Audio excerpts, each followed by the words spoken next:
Hello everyone, welcome back again my YouTube channel. तो आज हमारे पास आई है रेंज रोवर की वेलॉर और इसमें हम लोग करने वाले हैं ल्यूमार का ग्लॉस पीपीएफ जो 5 साल की वारंटी के साथ में आता है। तो जल्दी से बढ़ते हैं वीडियो की तरफ।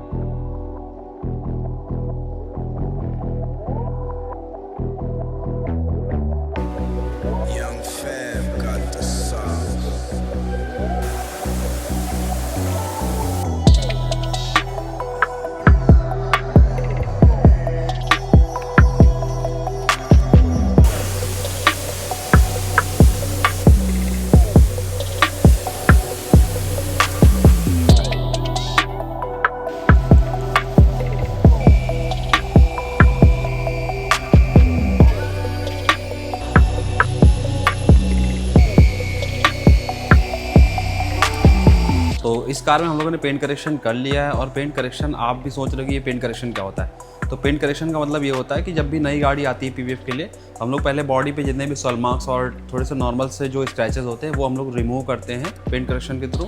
तो सबसे पहले होता है पेंट करेक्शन। उसके बाद अब हम लोगों ने फिटिंग खोल ली इसकी। जैसा कि आप देख सकते हैं सारे पार्ट की हम लोगों ने फिटिंग खोली जो ईजिली खुल सकती हैं। अब फिटिंग्स खोलने का रीज़न आप सोच रहे हो कि इतनी महंगी कार और फिटिंग्स क्यों खोलना है। तो अभी हम आपको ये दिखाएंगे कि फिटिंग्स खोलना क्यों ज़रूरी होता है।